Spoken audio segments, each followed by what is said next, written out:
দার্জিলিংয়ের এই street food Shefali খেতে কিন্তু দুর্দান্ত স্বাদের হয়।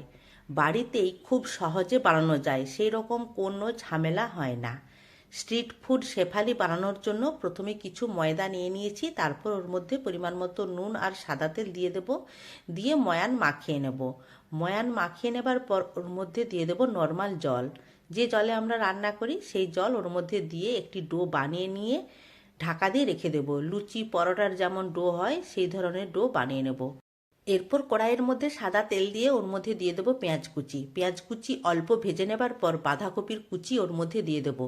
বাঁধাকপির কুচি বেশ ভালোভাবে মিশিয়ে নিয়ে একটা ঢাকা দিয়ে দেবো কিছুক্ষণের জন্য, বাঁধাকপির কুচি ভাজা হবার জন্য। বাঁধাকপির কুচি যখন ভাজা হয়ে যাবে তখন ওর মধ্যে আদা রসুন বাটা দিয়ে আদা রসুন বাটাটা বেশ ভালোভাবে মিশিয়ে নিয়ে ভেজে নেব। আদা রসুন বাটা যখন ভাজা হয়ে যাবে তখন ওর মধ্যে দিয়ে দেবো চিকেনের কিমা। এখানে আমি চিকেনের কিমা ব্যবহার করেছি, আপনারা চাইলে চিকেনের পেস্ট ব্যবহার করতে পারেন।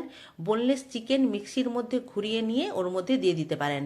এরপর ওর মধ্যে পরিমাণ মতো নুন, ঝাল অনুযায়ী শুকনো লঙ্কার গুঁড়ো ব্যবহার করেছি। সমস্ত কিছু একসাথে মিশিয়ে নিয়ে বেশ ভালোভাবে হতে দেব। তারপর একটা ঢাকা দিয়ে দেব। এখানে ঢাকা দেওয়ার ফলে সমস্ত কিছু বেশ ভালোভাবে সেদ্ধ হয়ে যাবে আর ভাজাও হয়ে যাবে। এখানে সমস্ত কিছু যখন খুব ভালোভাবে ভাজা আর সেদ্ধ হয়ে যাবে তখন ওর মধ্যে দিয়ে দেবো সয়া সস আর টমেটো সস। এরপর সমস্ত কিছু একসাথে মিশিয়ে নিয়ে নামিয়ে নেব। এরপর যে ময়দার ডো বানিয়ে রেখেছিলাম তার মধ্য থেকে অল্প একটু লেচি বের করে নেব। বের করে নেবার পর সাদা তেল দিয়ে এইরকম গোল আকারে বেলে নেব। বেলে নেবার পর সরিয়ে একধারে রেখে দেব। আবারও আরেকটা গোল এরকম লুচির আকারে বেলে নেব। বেলে নেবার পর ওপরে দিয়ে দেব যে পুর বানিয়ে রাখলাম বাঁধাকপির আর চিকেনের, সেটা দিয়ে দেব ছড়িয়ে। তারপর ওপরে আরও একটা লুচি দিয়ে ধারগুলোতে জল মাখিয়ে নেব। মাখিয়ে নেবার পর এইরকম গোলভাবে মুড়ে নেব। আপনারা চাইলে যে কোনো ধরনের ডিজাইন ধারগুলোতে করতে পারেন। আমি এখানে খুব সহজে দেখিয়ে দিচ্ছি, এই রকম গোল করে মুড়ে নিলেই হবে। খুব সহজেই তাহলে হয়ে যাবে। বানিয়ে নেবার পর কড়াইয়ের মধ্যে সাদা তেল গরম করতে বসিয়ে দেব। তেল যখন খুব ভালোভাবে গরম হবে তখন দিয়ে দেব শেফালিগুলো ভাজার জন্য।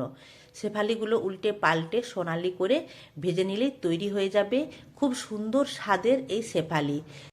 এরপর মেয়োনিজ আর টমেটো সস একসাথে মিশিয়ে নিয়ে এই শেফালির সাথে পরিবেশন করুন। এই মেয়োনিজ আর টমেটো সসের সাথে খেতে কিন্তু দারুণ লাগে, একবার অবশ্যই বানিয়ে দেখবেন।